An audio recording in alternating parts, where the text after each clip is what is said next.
Hey, what's up everyone? Welcome back to the channel. Today, I've got something seriously creepy for you. A first-hand account of the wildest, most terrifying night of my life, stuck in a haunted funeral home down in Louisiana. This isn't some made-up story. This is real, raw, and still messes with my head every time I think about it. You're gonna want to stick around for this. One, it's got shadowy figures, doors that shouldn't exist, and something ancient that nearly took me out. If you're into spooky stuff that feels way too real, hit that subscribe button right now so you don't miss out on more stories like this. Give this video a big thumbs up if you're ready to get chills, and smack that bell icon so you're the first to know when I drop the next creepy tale. Alright, let's dive into this nightmare. Grab a blanket, turn off the lights, and let's go. I was 23, broke as hell, and desperate for cash when I took the night gig at Tibido Sons Funeral Home in Martinville, Louisiana. It sounded easy answer. The phone, sit around all night, maybe catch some sleep between calls. The place was old, like something out of a history book, with peeling gray paint and these warped wooden steps that groaned under my boots. The windows were tall and narrow, smeared with grime, letting in just enough moonlight to make the shadows stretch across the walls. Inside, it smelled like damp wood and something sour I couldn't place, like the air itself was rotting. Mr. Tibido, the owner, met me that first date all bony, with eyes that didn't blink enough, and handed me this list of rules, scribbled on yellowed paper. Lock the doors at 11 p.m. sharp. Keep all lights on. Don't look at anything in the hallway. Avoid the big mirror in the prep room. And freakiest of all, never open a door that shouldn't be there. I laughed it off, figuring it was just some old guy's weird superstitions. Man, I was so wrong. The first couple hours were boring dead quiet. No pun intended. I sat at this rickety desk in the front office, flipping through a car magazine, the fluorescent lights buzzing overhead.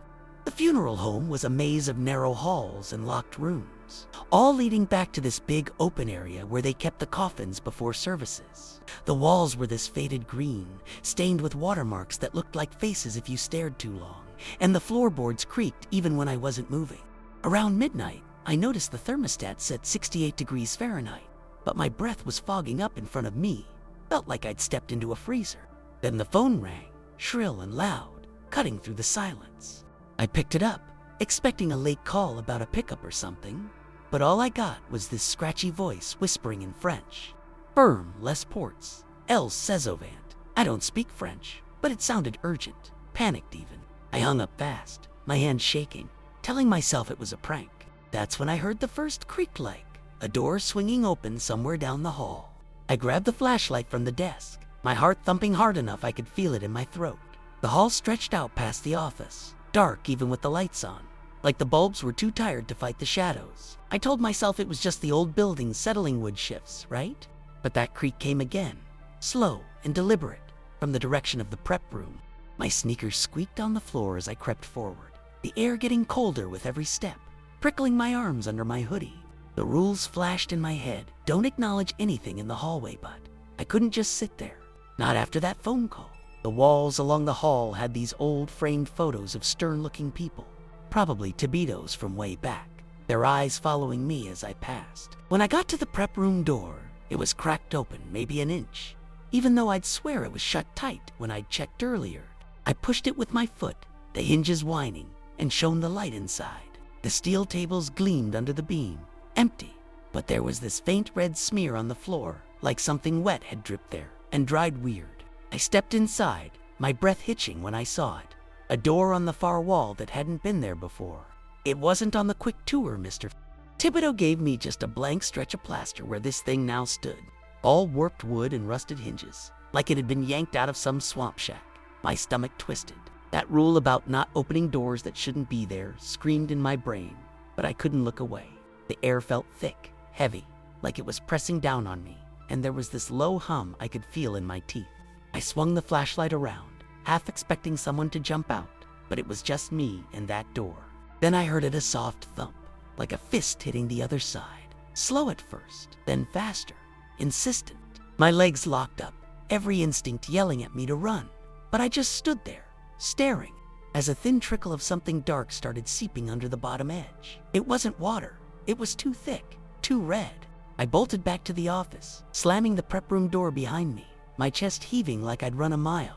Back in the office, I slumped against the desk, trying to catch my breath, my hands sweaty and shaking so bad I dropped the flashlight. That red stuff, I couldn't shake the image of it pooling under that door, the way it moved like it had a mind of its own.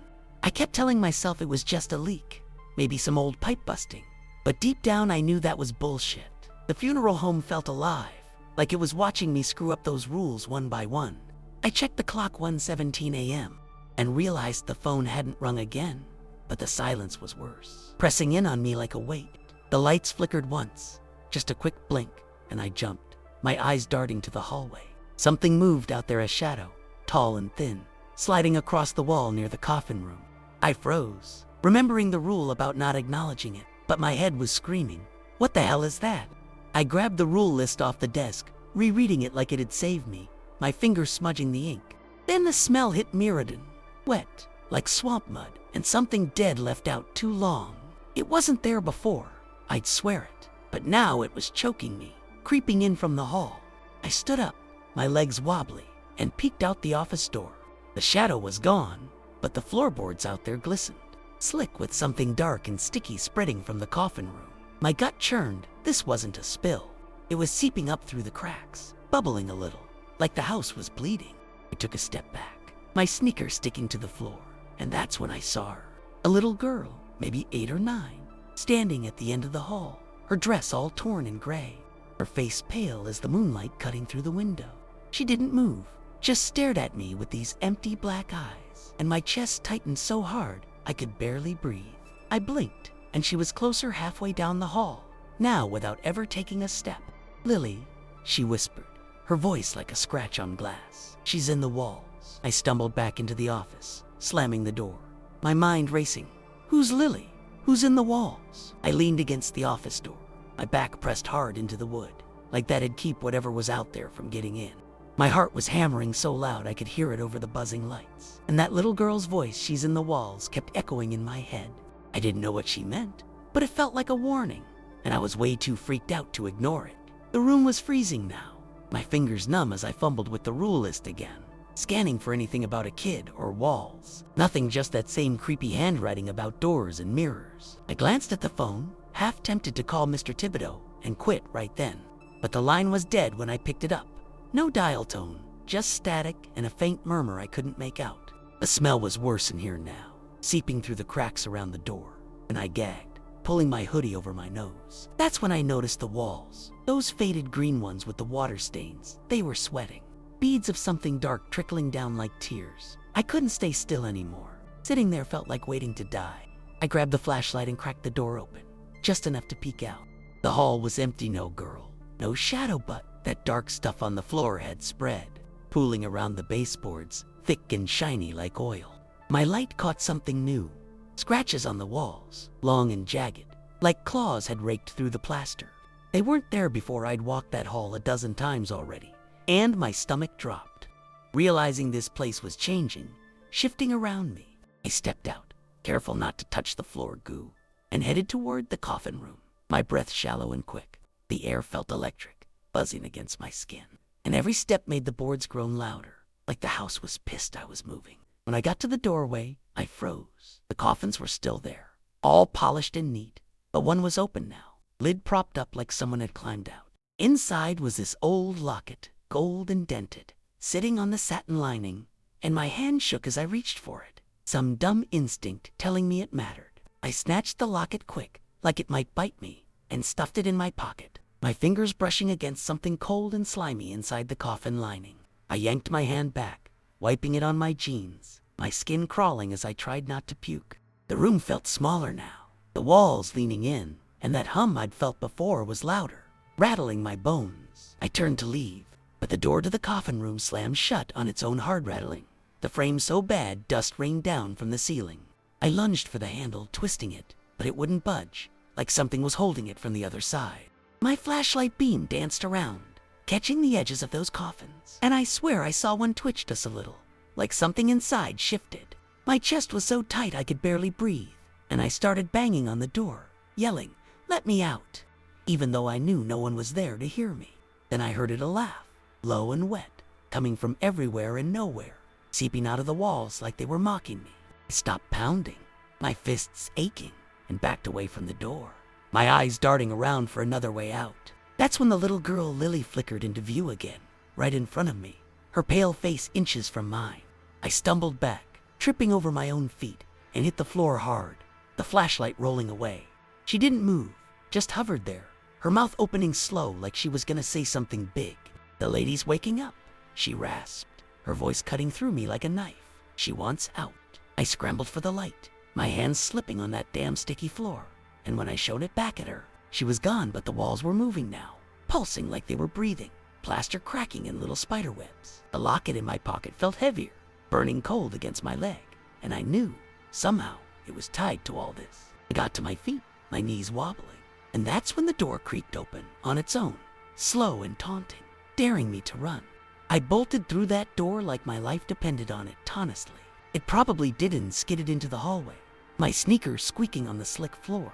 The air out there was thick, almost choking, like I was breathing swamp water, and that dark stuff was everywhere now, oozing up the walls in thin streaks. My flashlight beam bounced around, catching those claw marks again, deeper this time, like something huge had dragged itself through.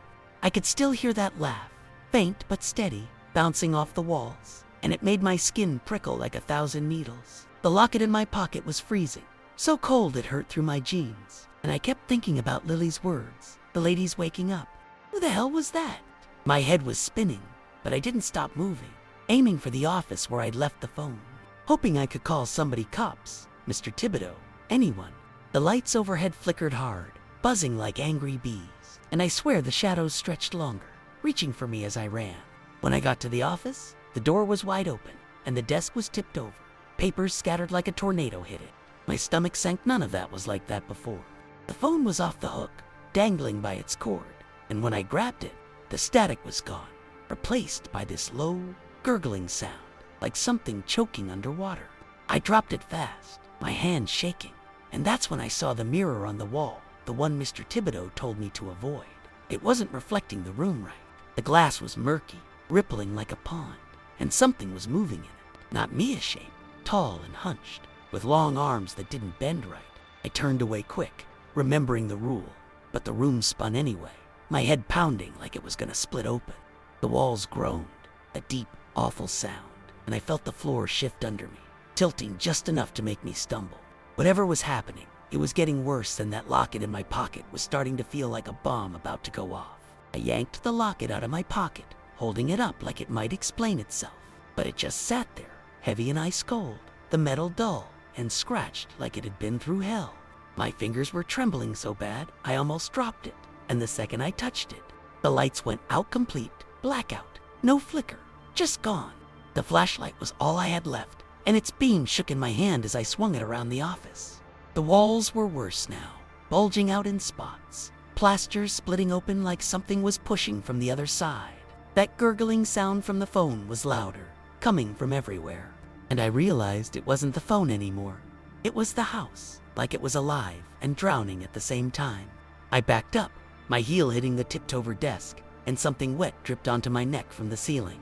I swiped at it, my hand coming away sticky and red, and I gagged, my throat burning with panic. The air was so cold my teeth chattered, but I was sweating buckets, my hoodie clinging to me like a second skin. Then I heard footsteps, heavy uneven ones coming from the hall. Not Lily's. These were too big, too deliberate, dragging something behind them. I swung the flashlight toward the doorway, and my breath caught in my chest. A figure stood there, just outside the beam, tall and twisted, its head tilted weird like its neck was broken. I couldn't see its face, just a mess of wet hair hanging down, dripping onto the floor with a soft plop-plop. My legs locked up, every muscle screaming at me to run, but I couldn't move, couldn't even blink. It took a step closer, the floor creaking under its weight, and the locket in my hand started vibrating, buzzing against my palm like a trapped bug. "You shouldn't have that," a voice hissed, not from the figure, but from the walls, sharp and furious, cutting through the gurgling noise. I dropped the locket, and it hit the floor with a clang, rolling toward the doorway. The figure lunged for it, and I bolted the other way, crashing through the office's back exit into the prep room again, my heart slamming against my ribs. I stumbled into the prep room, slamming the door behind me and shoving one of those steel tables against it. my arms shaking so bad I could barely grip the edges. The room was a mess, tools scattered, that red smear on the floor now a puddle, creeping toward me like it was alive. My flashlight flickered, the beam cutting out for a second before snapping back, and I cursed under my breath, smacking it against my hand. The air in here was different, thicker, wetter, like I was standing in a swamp, and my lungs burned trying to breathe it. That extra door was still there, the warped one, but now it was wide open, showing nothing but black inside, like a hole punched through the world. The thumping from before was gone, replaced by this awful scratching nails on wood, fast and frantic, coming from inside that darkness. I didn't want to look, didn't want to know, but my eyes kept darting to it, my gut twisting tighter every second. The Locatide left it back there, and part of me wondered if that's why this was all exploding now. Then the table I'd braced against the door slid back an inch. Then too, look, something was shoving it from the other side, slow and strong. I grabbed a scalpel off the floor, holding it out like it'd do anything, my hands slick with sweat. The door rattled, wood splintering at the edges, and that laugh came back, louder this time, bouncing off the steel tables. My flashlight caught something in the open doorway, a hand, pale and bony, clawing out of the black, nails cracked and bloody, scraping the frame. I yelled, more out of shock than anything, and threw the scalpel at it, missing by a mile. The hand pulled back, but the scratching got worse, joined by this low moan that made my ears ring. Lily flickered in again, right beside me, her cold little fingers brushing my arm, and I jumped, nearly dropping the light. "She's free now," she whispered, her eyes locked on that door. "You let her out." My stomach dropped the Locatand. The whole room shook, the floor buckling under me like an earthquake. The floor kept shaking, throwing me against one of the tables, and I clung to it, my knuckles white, as cracks split the tiles wide open. That swampy smell was choking me now, and real murky water started bubbling up through the gaps, mixed with that thick red stuff, flooding the room fast. My sneakers were soaked in seconds, the cold biting into my feet, and I could feel things brushing against my ankles, soft, slimy things I didn't want to think about. The flashlight was dying, flickering like it was giving up, and I smacked it again, praying it'd hold. Lily was still there, staring at me with those hollow eyes, and I shouted at her, "What do I do?" She didn't answer, just pointed at the open door, where that hand was back, gripping the frame now, pulling something bigger out. My chest was so tight, I thought I'd pass out, but I couldn't stop looking. The water was rising, lapping at my shins, and the moaning turned into a scream, sharp and furious, rattling my skull. I waded toward the door I'd come through, the one I'd blocked, shoving the table aside with all I had left. It crashed into the water, splashing that nasty mix up my legs, and I yanked the handle, my hands slipping on the wet metal. The door flew open, and I half fell into the hall, the flood following me, pouring out like the house was puking it up. The walls were a mess, plaster crumbling, claw marks everywhere, and that pulsing was worse, like a heartbeat I could feel in my chest. I swung the light around, and there she was, not Lily, but something else, crawling out of the prep room behind me. Tall, too tall, with arms that dragged on the floor, her head wrapped in that dripping hair, hiding her face. She moved wrong, jerky, like a puppet with cut strings, and the locket was clutched in one bony hand, blowing faintly through her fingers. My legs gave out for a second, and I hit the floor, scrambling back as she hissed, "Mine," the word slicing through the air like a blade. I didn't think, just ran, splashing through the rising water, toward the coffin room again, my mind blank with terror. I splashed into the coffin room, the water up to my knees now, dragging at every step like it was trying to pull me under. The coffins were floating, bobbing in the muck, and one slammed into my thigh, knocking me sideways. I caught myself on the wall, my hands sinking into wet plaster, and the whole place groaned like it was falling apart. My flashlight was barely hanging on, the beam weak and yellow, but it caught those scratches again, fresh ones, carving into the wood around the windows. That thing, whatever she was close. I could hear her dragging through the water behind me, her breaths raspy and wet, like she was choking on something. The locket's glow lit up the hall I'd come from, casting jagged shadows that danced on the ceiling.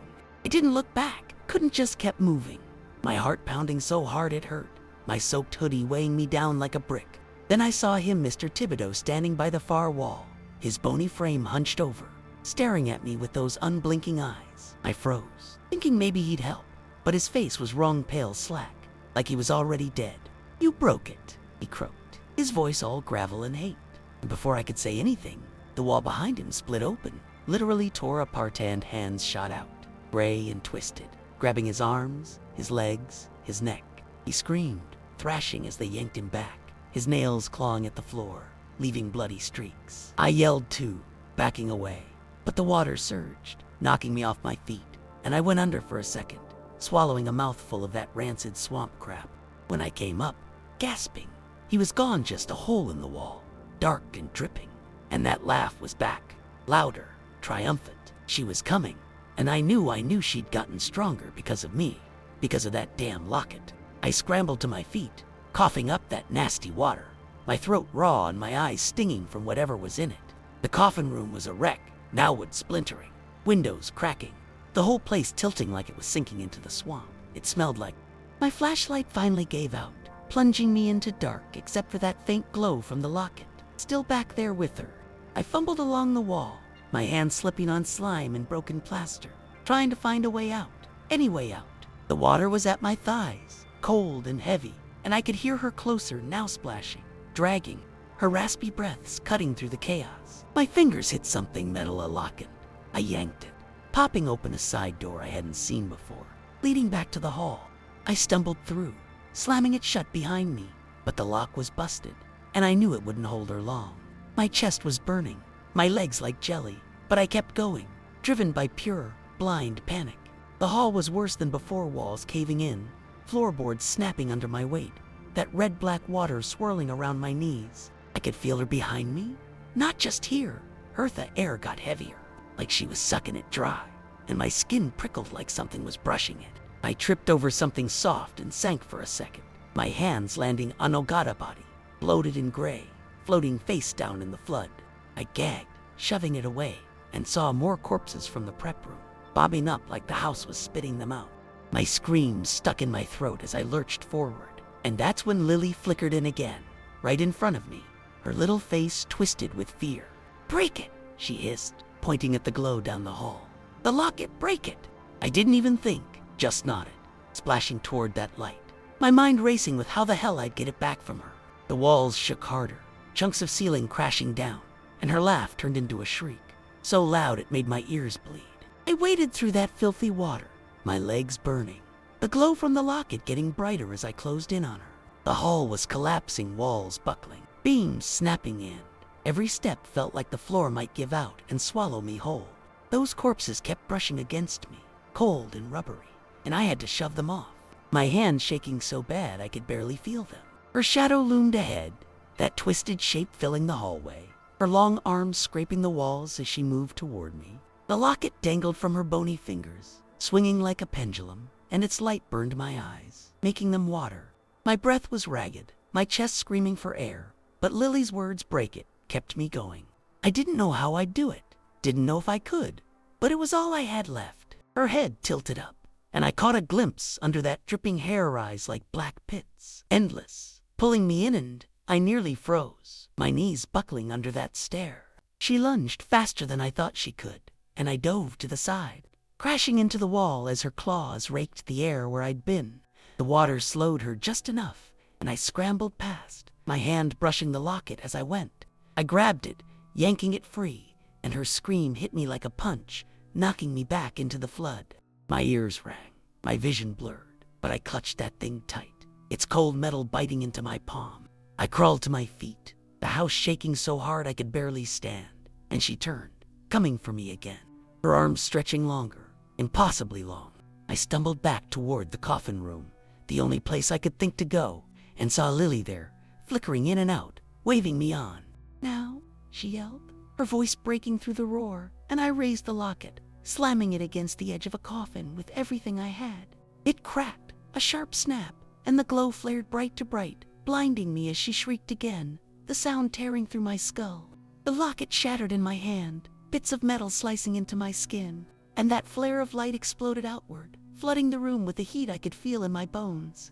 Her scream cut off mid-breath, turning into this choked gurgle, and I squinted through the glare, my eyes stinging, to see her thrashing in the water.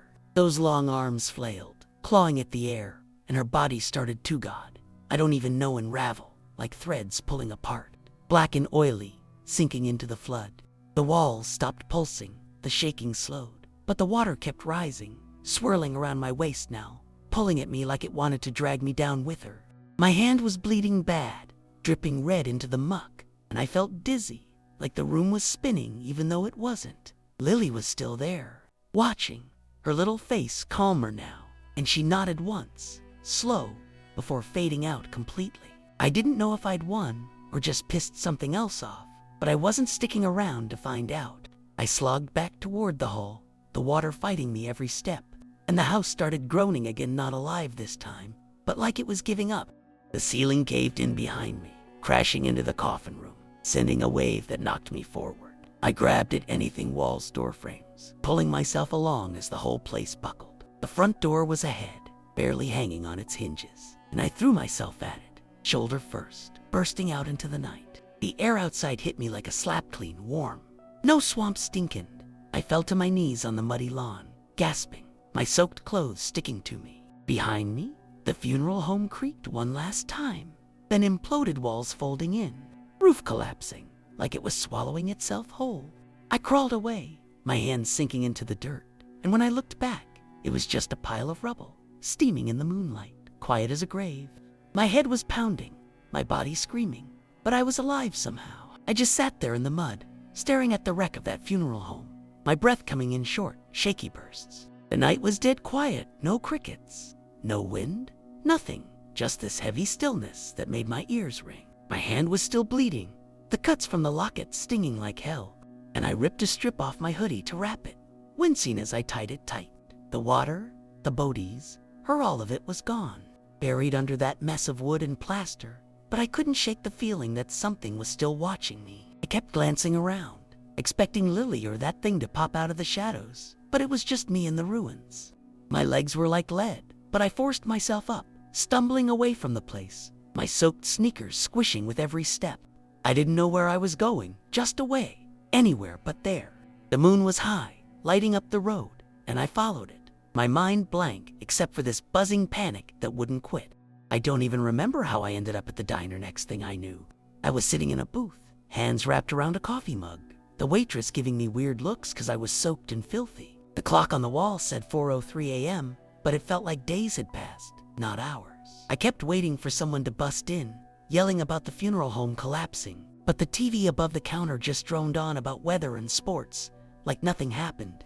My phone was dead, waterlogged, so I couldn't check news or call anyone, not that I'd know what to say. The coffee was bitter, burning my tongue, but it kept me awake, kept me from replaying that laugh, those claws, over and over.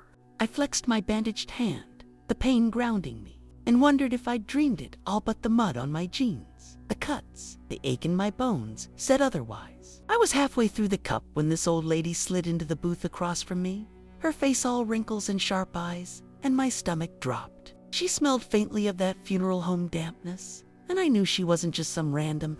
She didn't say anything at first, just stared at me, her hands folded on the table, nails chipped and yellowed, like she'd been digging in dirt.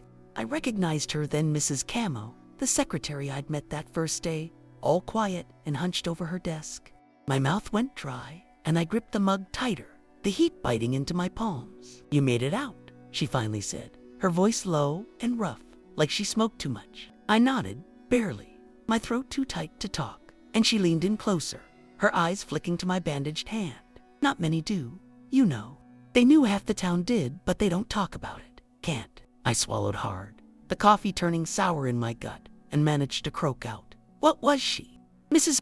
Camo smirked, just a little, and shook her head. "Old, angry, older than this place, and meaner than sin. The Tibidos kept her fed, kept her quiet till you." Her words hit me like a punch, and I felt sick, realizing I'd undone something bigger than I could have known. She slid out of the booth then, slow and stiff, and dropped a crumpled dollar on the table for the coffee she didn't touch. "It's over now," she said, turning away. "Or maybe it ain't. Things like that don't die easy." I watched her shuffle out, the diner door jingling behind her, and I sat there, frozen, her words looping in my head. The rubble was proof it ended right, but the way she said it, the way my skin still crawled, made me doubt. I finished the coffee, left some cash, and stumbled outside. The early morning air, hitting my face. The road was empty. St. Martinville quiet like nothing ever happened. And I started walking. No plan, just needing to move. Every shadow made me jump. Every sound had me spinning. And I kept feeling that cold weight in my pocket, even though the locket was gone. It stopped that night, sure, but I can't explain it. Why no one reported it. Why I still hear that laugh some nights. I don't know if I escaped or if she's just waiting, biding her time. I ended up crashing at a cheap motel a few miles out of town. My clothes still damp and stinking of that swampy mess. The clerk didn't ask questions, just slid me a key and went back to his TV. And I was grateful for ITI didn't have answers anyway. The room was small, with peeling wallpaper, and a bed that sagged in the middle. But it was better than that funeral home by a million miles. I locked the door, checked it twice, and collapsed onto the mattress, my body aching like I'd been hit by a truck. Sleep didn't come easy. Every creak of the building, every car rumbling by outside, had me bolting upright, heart racing, expecting her to claw through the wall. My hand throbbed under the makeshift bandage, the cuts red and angry, and I kept replaying that night, trying to figure out where it all went wrong.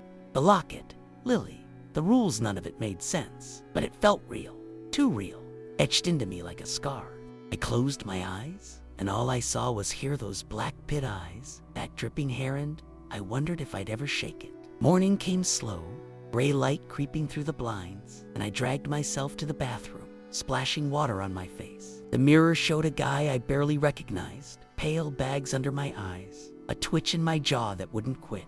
I unwrapped my hand, wincing as the fabric stuck to the dried blood, and the cuts looked worse, deeper than I'd thought, crisscrossing my palm like a map. I didn't have cash for a doctor, so I rinsed them with motel soap, biting my lip against the sting, and rewrapped it with a towel scrap. My phone was toast, but I found a payphone outside and called my buddy Jake, just needing to hear a normal voice. He picked up, all chill, asking where I'd been, and I mumbled something about a bad job, my voice shaky. I didn't tell him the truth. How do you even start? But hearing him laugh about dumb stuff calmed me a little. Still, standing there, coins clinking in the slot, I kept glancing over my shoulder, half expecting Mrs. Camo or something worse to be lurking in the parking lot. I hung up with Jake and just stood there by the payphone, the hum of the highway in the distance making my head throb. The air was muggy, Louisiana thick, but it didn't touch that cold spot inside me like a piece of that funeral home had stuck with me. I walked back to the room, my sneakers still squishing a little, and sat on the bed, staring at my hands. The cuts weren't bleeding anymore, but they itched, and I caught myself tracing them with my thumb, like I was trying to read something in the lines. I kept thinking about Lily, her little voice, her warnings, and wondered if she'd made it out too, or if she was still trapped in whatever hell that place had been. The thought made my chest ache, a weird mix of guilt and relief, and I hated that I didn't know what happened to her. Outside, a truck horn blared, and I flinched hard, my nerves still shot to pieces. I needed to get out of there, away from St. Martinville, but my wallet was near empty, and my car was still parked back near that damn rubble. I grabbed my stuff, what little I had left, and checked out, the clerk barely looking up as I dropped the key. The walk back to town was long, the sun beating down, and every step felt heavier, like something was dragging at me. When I got close to where the funeral home used to be, my stomach flipped. It wasn't there. Not just rubble, but nothing, just an empty lot, overgrown with weeds, like the place had never existed. My car was still parked nearby, keys in the ignition where I'd left them, but the spot where that building stood was blank. No sign of the collapse, no debris. I stood there, sweat dripping down my neck, my brain scrambling to make sense of it. Had I imagined it? No, the cuts, the mud, the taste of that water still in my throat. It happened. I climbed into my car, hands shaking as I started it, and peeled out, the tires kicking up dust. In the rear view, that empty lot stared back, and I swear I saw a flicker, something small. Maybe Lily before it was gone, leaving me gripping the wheel. My knuckles white. I drove 4 hours, no real direction, just putting miles between me and that empty lot. The engine rumbling under me like it could shake the memories loose. My hand kept twitching on the wheel, the cut stinging every time I gripped it too hard. And I couldn't stop checking the rear view like I expected her to be sitting in the back seat, dripping and grinning.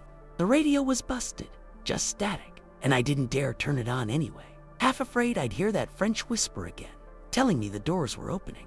My head was a mess, jumping between Lily's face, Mr. Tibido's screams, and that thing unraveling in the water.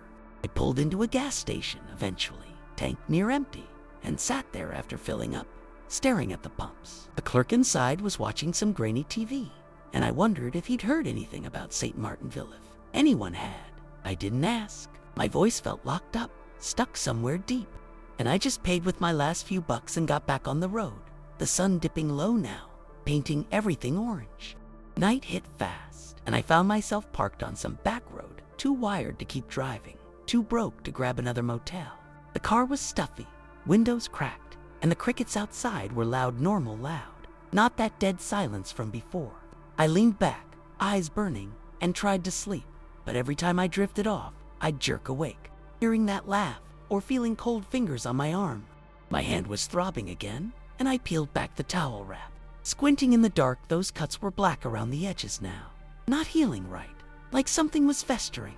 I didn't have a first aid kit, didn't have anything, so I just pressed it against my jeans, hoping it'd stop. The stars were out, bright through the windshield, and I kept staring at them, trying to calm down, but my gut wouldn't settle. Something felt off, not in the car, not even on the road, but deeper, like a shadow I couldn't see. I locked the doors, double-checked them, and sat there, wide awake, wondering if Mrs. Camo was right, if this wasn't over, if it'd never be over. I must have dozed off eventually, because I woke up with my neck stiff and the windows fogged up, my breath heavy in the cold. The clock on the dash blinked 3:17 a.m., and I rubbed my eyes, trying to shake that groggy panic you get from a bad dream. Except it wasn't a dream.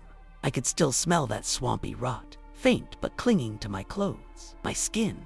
My hand was numb, the cuts hidden under the towel wrap, and I didn't dare look at it again, not in the dark. I cracked the window more, letting the night air in, and that's when I heard it a rustle, soft, out in the trees lining the road. Could have been an animal, sure, but my heart kicked up anyway, thudding loud enough to drown out the crickets. I squinted into the shadows, my eyes adjusting, and saw nothing, just branches swaying a little, too little for wind.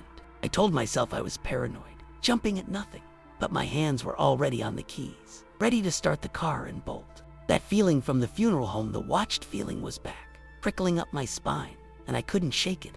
I started the engine, the rumble cutting through the quiet, and flicked on the headlights, sweeping them across the trees. Nothing moved, no eyes glinted back, but the light caught something weird, a patch of ground near the road, wet and shiny, like it had rained just there. My stomach twisted. It hadn't rained, not a drop, and that sheen looked too familiar, too much like the flood in that house. I threw the car into gear, peeling out, tires spinning on gravel, and didn't look back till I hit pavement. The road stretched empty ahead, my headlights bouncing off the lines, and I kept driving, faster than I should have, my breath fogging up the windshield again. My hand ached, a dull pulse under the wrap, and I flexed it. Wincing, felt like something was moving in there, under the skin. I didn't stop, didn't slow down, just kept going, the trees blurring past, my mind stuck on that wet spot, on her, on whether breaking that locket had really done anything or if I'd just pissed her off more. I drove till the gas needle hovered on empty again, my eyes gritty and my head pounding like I'd been up for days. The sun was just peeking up, turning the sky this pale gray. I pulled into some nowhere town, couple of houses, a closed up store, no people awake yet. I parked by a rusted pump, killed the engine, and just sat there, the quiet pressing in again. My hand was killing me now, a sharp sting every time I moved it, and I finally unwrapped the towel, holding it up in the weak light. The cuts were worse, black lines snaking out from them, like veins, creeping up toward my wrist. My breath hitched, my chest tightening, and I rubbed at them, hard, like I could wipe it away. It didn't budge, just hurt more, and I felt this cold sweat break out, my stomach churning. I didn't know what it was, infection maybe, or something worse, but it looked wrong, alive almost. And I kept hearing Mrs. Como's voice, "Things like that don't die easy." I stumbled out of the car, legs shaky, and leaned against the hood, sucking in the chilly morning air. The town was dead silent, no birds, no wind, just that same heavy stillness from that night. My eyes kept darting around, half expecting that wet patch to show up again, or her shadow to stretch across the road. I didn't have money for a doctor, didn't even know where the nearest one was, so I just stood there, flexing my hand, watching those black lines pulse under my skin. A truck rumbled by eventually, the driver not even glancing my way, and I thought about flagging him down, begging for help, but what would I say? That I'd fought some ancient thing in a funeral home that didn't exist anymore, that my hand was turning into something out of a nightmare. I climbed back in the car instead, slamming the door, and stared at the dashboard, my mind racing. I needed to get home, needed to figure this out, but deep down, I knew whatever happened that night, it wasn't done with me yet.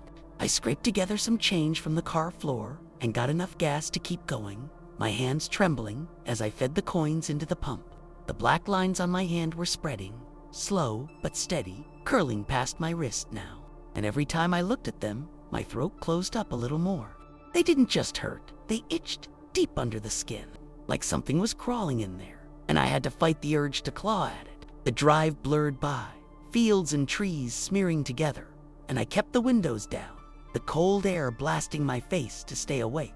My head was fuzzy, thoughts slipping around Lily, the locket, that laugh, and I couldn't tell if I was losing it or if the house had left something in me.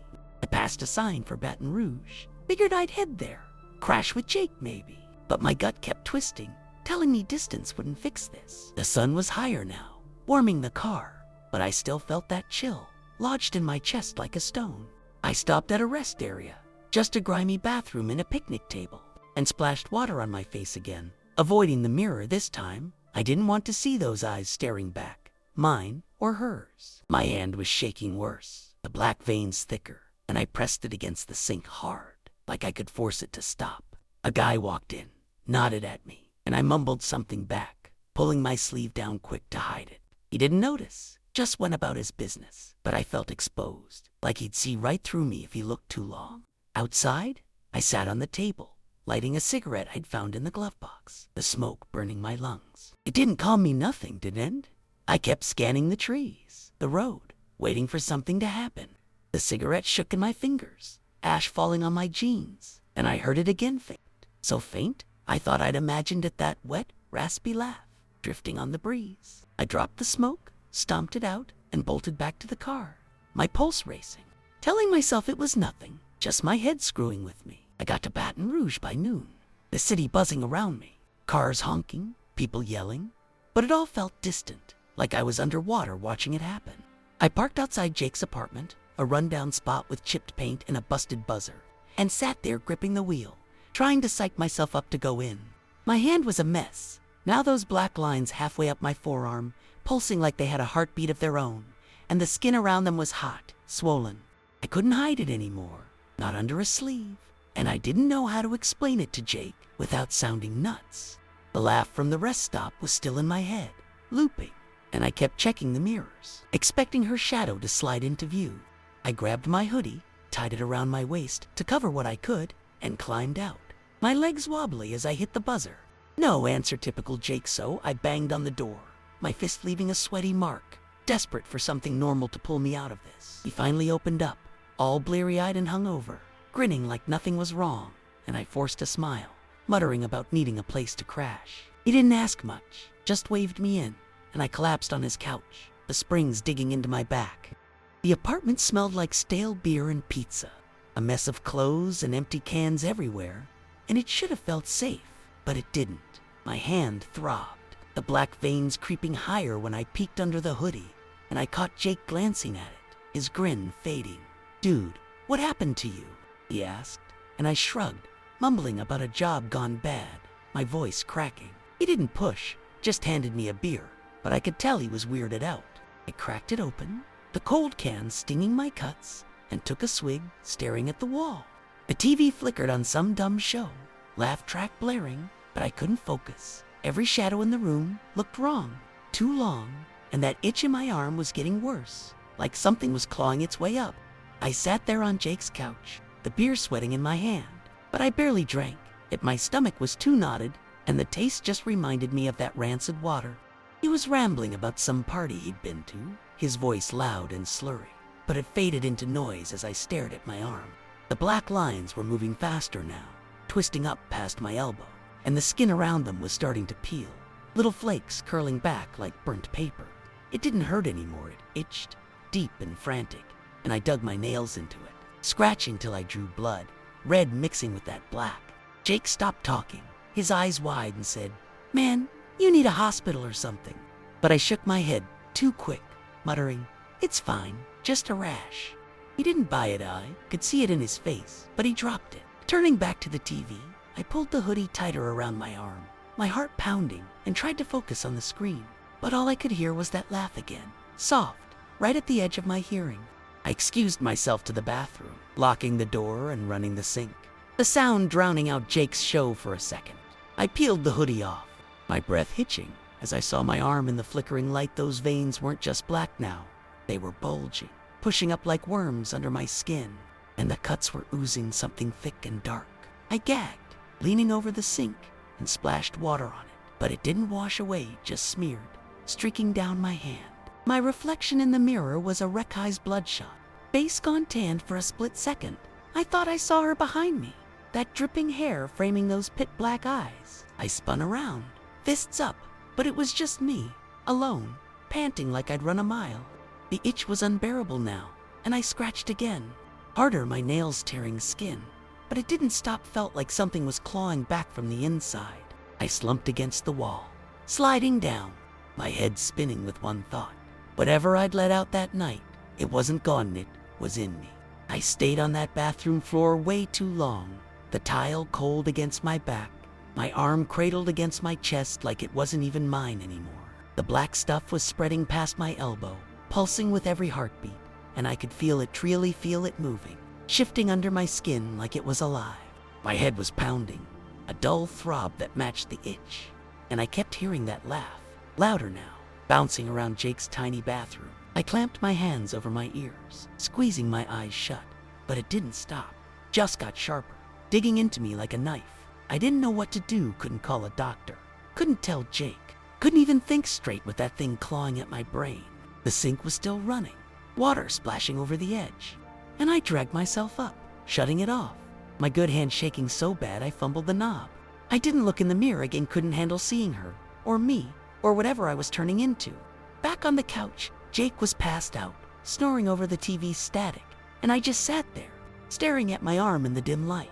The black veins were up to my shoulder now, wrapping around like a tattoo from hell, and the skin was splitting in places, oozing that dark gunk that smelled like the funeral home wet, rotten, alive. I didn't scratch anymore, too scared of what I'd find, but the itch was deeper, like it was in my bones, my blood. I kept thinking about Mrs. Camo, her warning, and Lily's little voice telling me to break the lock it had. I screwed it up. Had I let her in instead of locking her out? The room felt too small, the air too thick, and I swore the shadows on the wall moved, stretching toward me even with the lights on. I grabbed Jake's keys off the table, my breath shallow, and slipped out, needing to move, needing to breathe, even though I knew running wouldn't fix this knot when it was inside me. I took Jake's truck, the engine coughing to life, and drove out of Baton Rouge. No plan, just needing the road under me to keep my head from exploding. The black veins were everywhere and up my neck, curling under my jand. I could feel them creeping higher, itching behind my eyes like they'd take over my whole damn head. The rear view showed my face, pale and sweaty, and I barely recognized it, those lines snaking across my skin, making me look like something else. I kept the radio off, the silence better than risking that laugh again. But it didn't matter. It was in me, echoing in my skull, wet and sharp. My good hand gripped the wheel, the other limp in my lap, oozing that dark crap onto my jeans, staining them black. I didn't know where I was going, back to St. Martinville. Maybe to that empty lot. Like some dumbass moth to a flame butt, my foot stayed on the gas. The night blurring past, my chest tight with this awful, sinking feeling I couldn't shake. I stopped at some roadside ditch, the truck rattling to a halt, and stumbled out, my legs giving out as I hit the dirt. The air was cool, stars bright overhead, but it didn't touch that cold inside me, spreading with every breath. My arm was heavy, dragging like dead weight, and when I looked down, the black was up to my collarbone, pulsing fast, splitting my skin in thin, jagged tears. I fell back, staring at the sky, and that laugh roared up, loudest it had ever been, ripping through me till my ears bled. I clawed at my chest, my neck, trying to stop it, but my fingers just sank into that ooze, cold and thick, pulling me down. I don't know how long I lay there, minutes, hours, but then it stopped, all at once. The laugh, the itch, the cold, gone like someone flipped a switch. I sat up, gasping, my arms still black, but still, the ooze drying up. and I waited, heart hammering, for it to start again, but it didn't. Not that night, not since. I dragged myself back to the truck, my body aching like I'd been beat to hell, and just sat there, staring at my arm in the dashboard light. The black veins were still there, etched into me like a brand, but they weren't moving anymore, no itch, no pulse, just dead lines under my skin, stretching from my hand to my neck. Touched them, tentative, expecting that cold sting, but it was just me warm, human, alive.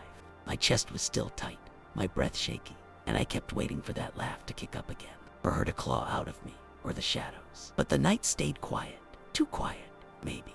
I drove back to Jake's, slow, the road empty, and slipped the keys on the table, crashing on his couch again. He didn't wake up, didn't see me shaking, didn't ask about the black marks when he stumbled out later. I didn't tell him couldn't tan. I've been carrying it since, checking my skin every day, wondering if it's really over or if she's just waiting, biding her time like Mrs. Camo said. It's been weeks now, and nothing's happened. No laughs, no shadows, no lily flickering in to warn me. The cuts healed weird, scarred over with those black lines, and I cover them with long sleeves, hoodies, anything so people don't stare. I'm back to odd jobs, scraping by, but I don't sleep much. Every creak, every cold spot sends me back to that funeral home. That night it all went to hell. The lot in St. Martinville's still empty. I checked once, but no one talks about it. No news, no nothing, like it never was. I don't get it, how it started, how it stopped, why I'm still here with these marks, and no answers. Some nights I feel her, faint, like a breath on my neck, but it's gone when I turn. I don't know if I beat her, trapped her, or if she's just playing some long game I can't see. All I know is I'm still jumpy, still watching, still wondering if that silence means I'm freer, if she's just waiting to finish what she started.